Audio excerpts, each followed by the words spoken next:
50,000. Sige po, process po natin to. Ayun, ito na nga yung sinasabi ko sir. Meron po kayong 24 months to pay. Sa 24 months po, 3,578 po yung inyong monthly. Sige po, bali, gagawin ko lang po, click agree, mas pay with G-Gibbs na lang. Ayun, pumasok na. Sige po, bali po, pasend na lang po sa akin itong resibo po, tapos bayaran ko na po. Thank you po. Sige po, bayaran ko na sir. Thank you very much po. Pabilang na lang sir, God bless po. Ito naman tayo mga guys sa ating panibagong trading series. So ngayong araw nga pala may kamit up akong 25,000 G-Gibbs dito sa may Robinson Imo. So paano ba yung mga guys? Sabahan niyo ako sa panibagong natin trading series. Ayun, okay sa video po. Pasensya na sir, medyo na-late po. Marami pa po pinanggaligan. 50,000. Sige po, process po natin to. Bali si sir, 25,000 lang talaga ang ipapakonvert niya. Pero umikris yung G-Gibbs niya kaya 50k na lang daw. Sige po, process natin to.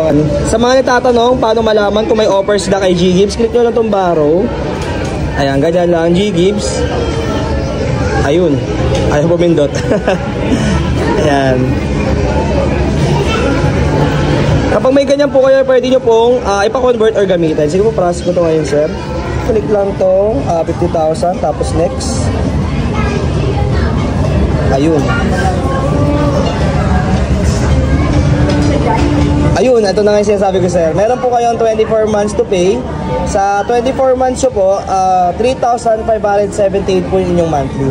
Sige po, bali, gagawin ko lang po, click agree, mas pay with G-Gibbs na lang po. Pwede naman niya kasi di ba? Opo.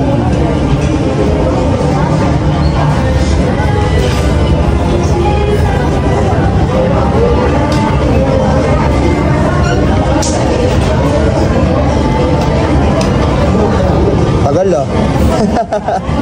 Signal. Ayun, pumasok na. Sige po, bali po, pasend na lang po sa akin itong resibo po, tapos bayaran ko na po. Thank you po. Sige po, bayaran ko na sir. Thank you very much po. Pabilang na lang sir. God bless po. Salamat po. Another successful transaction naman mga guys. So nakakatuwa lang kasi 25,000 lang usapan namin sir. Tapos nag-increase yung kanyang limit. So naging 50k na. So sa mga interesadong gusto rin magpa-convert ng kanilang GCash or G-Gibbs, diretso na po kayo sa mga verified Facebook account or Facebook page ko po. Paano ba yung mga guys? Salamat sa panonood. Diretso na kami sa 100k namin na transaction ngayong araw. Sige, tara.